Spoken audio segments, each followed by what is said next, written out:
Hi, everybody. I'm Kiana Shaw, CEO of Lead Hership Academy. I'm trying to keep my phone from falling off my steering wheel. I wanted to come to you tonight with a video.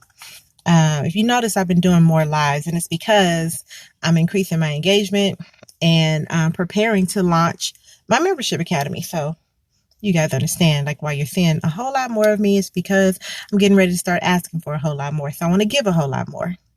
That's kind of how it works. So I wanted to talk about, and I hope you guys can see me because is the lighting better?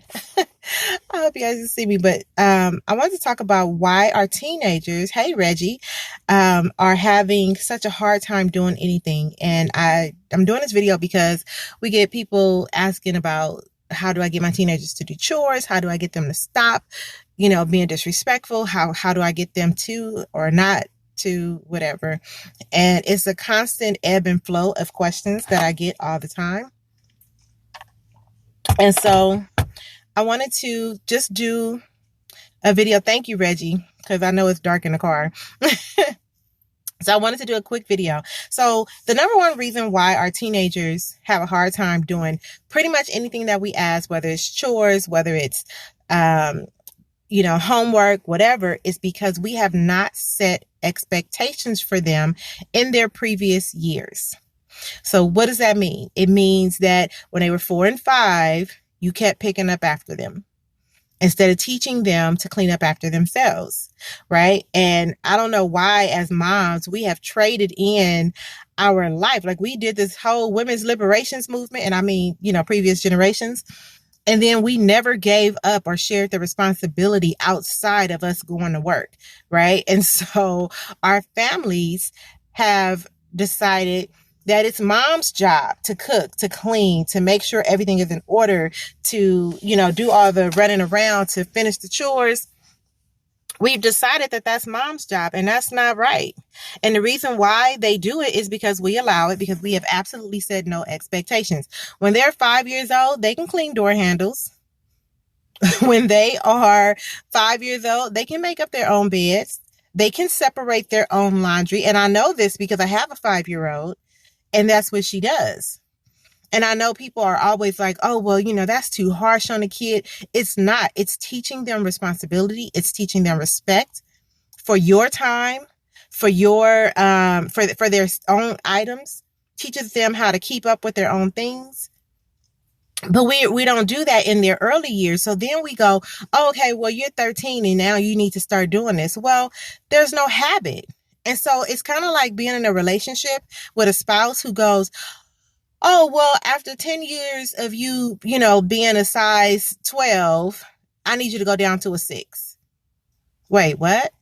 Right? And so there's this resentment for asking me to do something that I've never had to do. And then there's this resentment because there has never been this type of expectation. And a lot of times what we do is we wait until we get into a new relationship. And then we go, okay, so now it's time for you to do this because I need to free up time to do that. And that creates beef between your children and your significant other.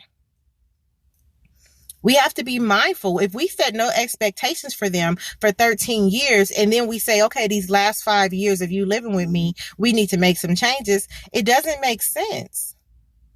It really doesn't. And the kids are going, well, I've never had to do this, so why do I have to do this now? And you're going, because I said so, and that's not a reason. Because I said so is not a good reason. And so we have to be mindful of how we have raised them in the beginning.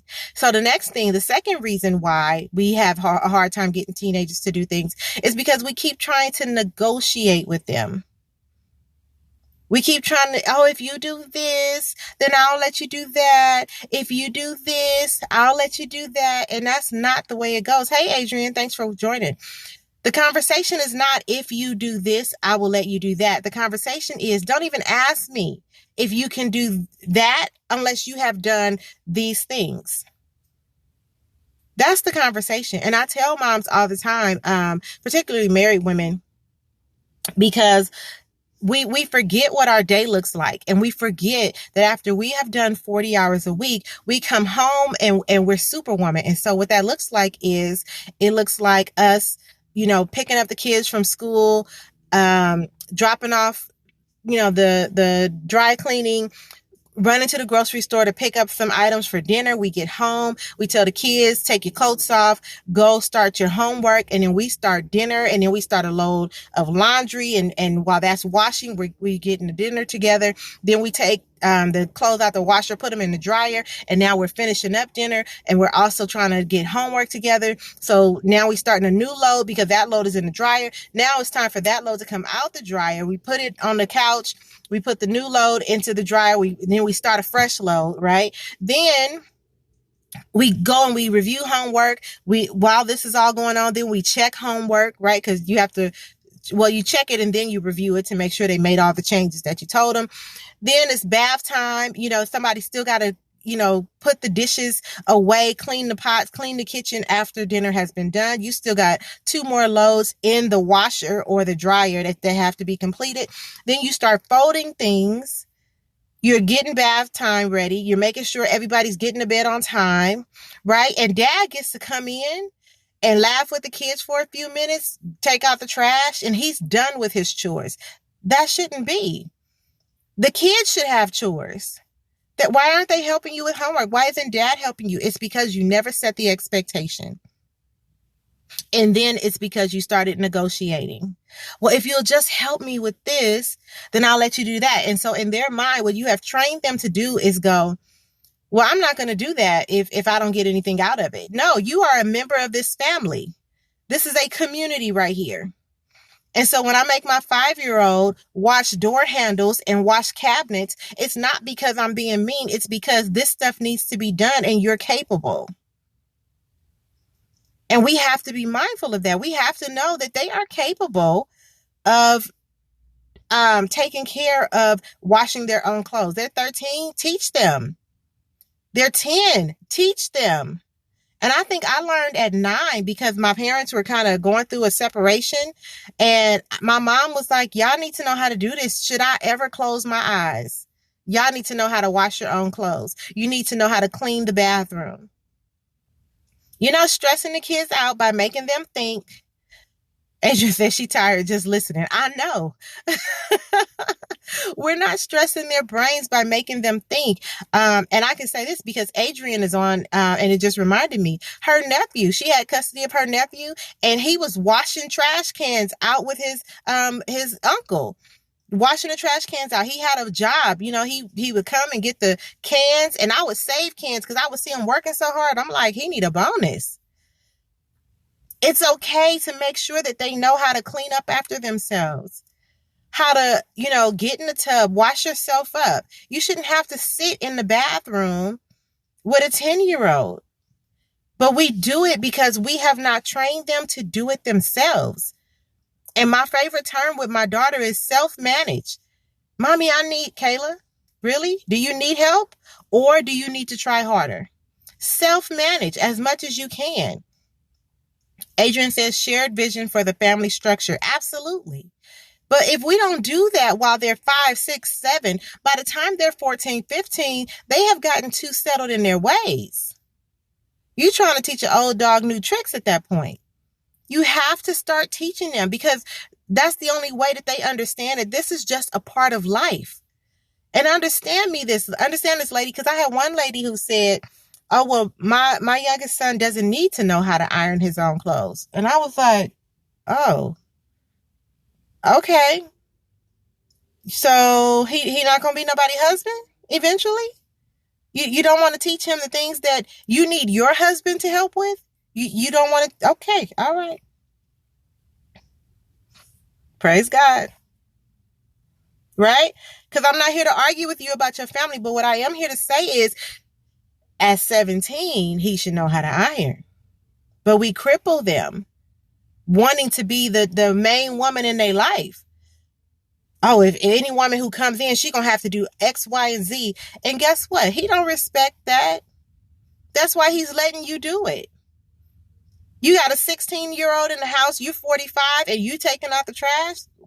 I'm confused. I'm completely confused. But this is what happens when we don't train them, when we don't teach them from the beginning. And Adrienne says, yes, and parents overcompensate because of their own issues. Absolutely. And then what happens is we go, well, when I grew up, I had to do this, I had to do that. And I kind of understand it because my mother always made us clean up all the time. So at a certain point, I just felt like we was just being sterilized, right? And so my brothers and I, when we got older, we were like, if the dishes ain't clean, they just go ahead and stay in the sink. We don't force ourselves to clean the dishes before we go to bed. Now, when I moved about a year and a half ago, I did start back because when you live in apartments, you just never know. So you got to be careful of your neighbor's roaches, right?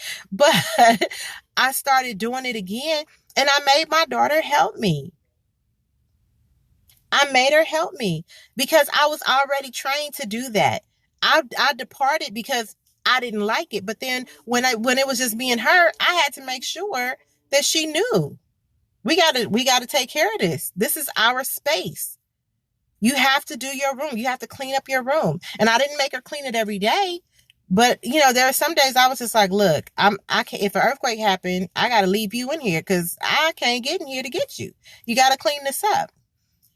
But if we get them in the habit of making sure that their own space is neat, taking out their own bathroom trash, right? Just the little things. We have to start doing it and stop negotiating. It is not a matter of if you do this, I will let you do that. It is simply, don't even ask me if you can do that, if you haven't done this. No, you can't go to your friend's house if you haven't cleaned up your own room because I don't want you going over there making a mess and not cleaning it up. They got me looking like, you half raised. No. But if we don't start that now, they don't do it. They don't get it. I hope you guys share this video because so many people need to hear it. I had a kid tell me that he slapped his father. He threw the taco at his dad, but he was trying to slap him with the taco first. And then he left, took the keys, took the car, and came back the next day. And I just could not for the life of me figure out, how is it that you are still alive? Like, this is white privilege at its finest. What is going on? And he says, well, that's the way it's always been. And I was like, really? You've always been able to slap your dad? He was like, well, no, I just tried it. I mean, I figured he couldn't do anything. They can't call the police, or he can't whoop me. He could only call the police. The police are not going to take me to jail over that. And I was just like, wow. Okay. Okay. Adrienne says it sets a tone of entitlement, and she says starting young develops a leadership mindset. Absolutely. Absolutely. And you guys know, I don't know if you guys know this or not, but Adrienne McEntire, she is also, along with me, a breakthrough parenting instructor. And so we teach parents how to communicate effectively with their children to bring love, joy, and harmony back to their homes. We also teach parents techniques to build their communication. And so that's why she's like chiming in. She knows where I'm going with this. And she says, that's why Kayla is so independent. She learned early. Absolutely. And listen, it was not easy because we lived with my mom for a long time. And my mom was like, that's too much. But I'm going, wait a minute. You raised me this way. You raised me to get up and make sure this is done. I'm returning the favor. And it's a great thing that she did. I think we turned out pretty well, right? And so the third thing is not holding them to a standard. So that's another reason why we have a hard time getting our teenagers to do things, because we have not held them to a standard. They don't even know what they're supposed to be doing. They don't even understand how not doing it is literally treason to the family. Get up, get moving, right? You want to know why your kid is not thinking about college? Because they've heard that classes start early. They don't want to do that anymore. Not as adults. But if you've trained them to get up, even on a Saturday, get up, get dressed by 7 o'clock. You never know what the world has waiting for you. But if you sleep till 12, I promise you, you're going to miss it. They're on summer vacation. They're on Easter vacation or, winter break, whatever they call it, spring break.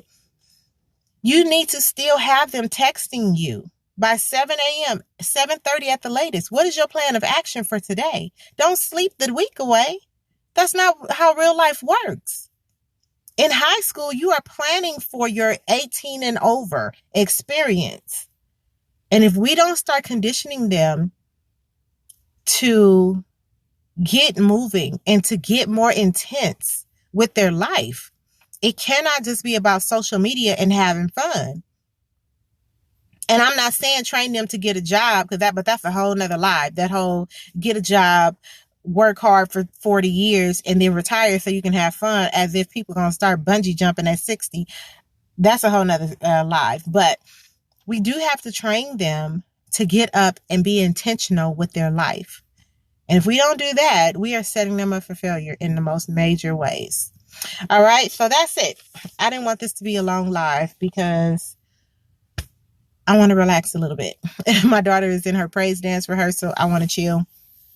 But I definitely wanted to come on and do this live because I just get not tired. I get upset when I feel like parents are not taking control of their households and feeling like their kids are so entitled. Oh, let me tell you another. This is a freebie. Open your kids' bedroom doors. Open their bedroom doors. Make them come out of the room, engage with the family without their phones, without their iPads. Go through their items in their room. This whole, they need privacy. I probably should do a whole nother live on that tomorrow. But this whole I give them privacy is exactly the reason why parents are coming up on charges, because you done found out your kid is building a bomb in their bedroom. You have to get engaged. They don't have privacy at your house. They want privacy. They need a key to their own front door. Hello, somebody.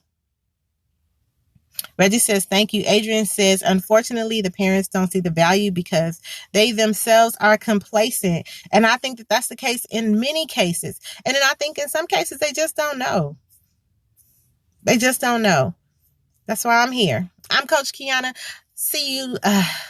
I'm Coach Kiana, CEO, not see you later, but CEO of Leadership Academy. I am your go-to person for all things teen girls related, right? But most of the things I teach are very good for both boys and girls. And I will talk to you all soon. See you later.